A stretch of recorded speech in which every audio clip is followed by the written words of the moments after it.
Nahdlatul Ulama atau NU dianggap mengkhianati Islam dan membantu Republik Indonesia yang dianggap kafir.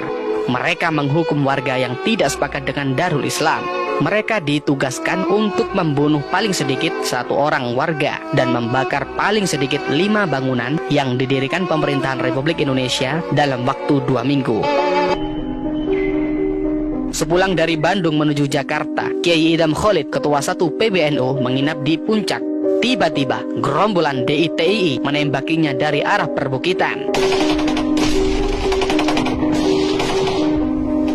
Dia tiarap di kolong ranjang. Untungnya, segera datang bantuan tentara dari Cipanas. Kontak senjata berlangsung berjam-jam. Mereka lari menjelang subuh dengan menderita banyak korban jiwa dan luka-luka. Di pihak tentara juga ada yang terluka. Bukan hanya itu, kekejaman penggagas Darul Islam ini juga dialami Kiai Idham Khalid ketika naik kereta api menuju Jawa Timur. Beliau ditembaki gerombolan DITII antara Gambir dan Pegangsaan. Beruntung, peluru hanya mengenai ujung kopiah ajudannya. Sasaran tembakan pastilah saya, menteri yang mengurusi keamanan. Begitulah kata Kiai Idham Khalid dalam buku Tanggung Jawab Politik NU dalam Sejarah. Dari tanggal 24 Maret 1956 hingga 9 April 1957, Kiai Idham Khalid menjabat sebagai Wakil Perdana Menteri merangkap Kepala Badan Keamanan. Kata Kiai Idham Khalid dalam buku Tanggung Jawab Politik NU dalam Sejarah, tugas saya yang paling berat adalah menghadapi gerombolan yang membawa dalil-dalil agama Islam, yaitu Darul Islam Kartosuryo di Jawa Barat, Ibnu Hajar di Kalimantan Selatan, Kahar Muzakar di Sulawesi Selatan, dan Tengku Daud Beuruh di Aceh. Menurut Kiai Idham Khalid, DITII, sang penggagas Darul Islam ini merugikan umat Islam. Banyak umat Islam yang menjadi korban kekejaman mereka. Mungkin di Aceh tidak terjadi perebutan seperti di Jawa Barat dan Sulawesi Selatan, di mana gerombolan DITII membakar madrasah dan masjid yang tidak sependapat dengan mereka. NU pun masih dianggap sebagai mengkhianat Islam karena keluar dari Masumi, juga dianggap musuh utama DITII. Mereka menganggap NU membantu Republik Indonesia kafir atau RIK. Beberapa orang pimpinan cabang NU di Jawa Barat dibakar rumahnya oleh DITII. Bahkan ada yang ditembak mati.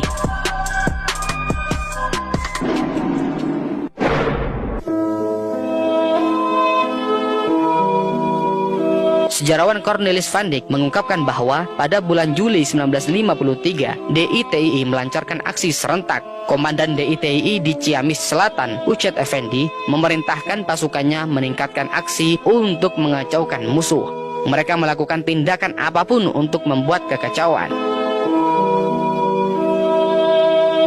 Kata sejarawan Van Dyk dalam buku Darul Islam, sebuah pemberontakan, Angkatan Kepolisian Negara Islam milik DITII ditugaskan untuk menghukum warga yang tidak sepakat dengan Darul Islam. Mereka ditugaskan untuk membunuh paling sedikit 1 warga dan membakar paling sedikit 5 bangunan yang didirikan oleh pemerintahan Republik Indonesia dalam waktu 2 minggu. Ancamannya, bila ada anggota yang gagal melakukan aksi ini, akan dituntut secara hukum.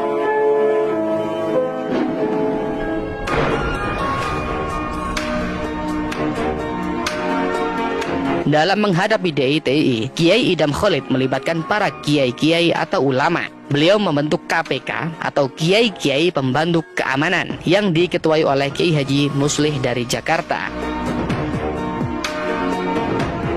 Anggotanya ditunjuk 1 orang dari masing-masing wilayah di mana terdapat pula DITII. Khusus untuk Jawa Barat sebagai daerah yang paling luas dikuasai DITII, KPK menunjuk 2 orang wakil, yaitu Kiai Haji Dimyati dan Muhammad Marsid. Anggota KPK lainnya antara lain Kiai Haji Baidowi Tafsir dari Jakarta, Kiai Haji Malik dari Jawa Tengah, Kiai Haji As'ad Syamsul Arifin dari Jawa Timur, Kiai Haji Ahmad Sanusi dari Kalimantan, Kiai Haji Zahri dari Lampung, Kiai Haji Yusuf Umar dari Sumatera Selatan, Kiai Haji Kahar Ma'ruf dari Sumatera Tengah, Tengku Muhammad Ali Panglima Pulen dari Aceh dan Sumatera Utara, dan Kiai Haji Abdullah Yusuf dari Sulawesi. Mereka dengan sungguh-sungguh melaksanakan panggilan kewajibannya sebagai seorang Islam dan warga negara untuk berbicara dengan rakyat tentang kesadaran mematuhi ajaran agama dan hidup bernegara. Mereka melakukan kegiatannya melalui pengajian atau kegiatan lainnya. Panglima-panglima militer di daerah tersebut gembira dengan adanya KPK. Dalam setiap peninjauan maupun operasi militer, mereka selalu mengikut sertakan KPK. Di daerah yang berhasil dikuasai, sang kiai memberikan ceramah kepada rakyat. Mereka juga memberikan penyadaran, memberikan nasihat kepada anggota gerombolan DI/TII yang menyerah. Mereka sama sekali tidak diganjar dengan nilai penghasilan tertentu. Indonesia negeriku, engkau panji martabatku. Jasa ulama, jasa kiai-kiai pembantu keamanan tidak bisa saya lupakan. Begitulah kata Kiai Idham Khalid dalam buku biografinya.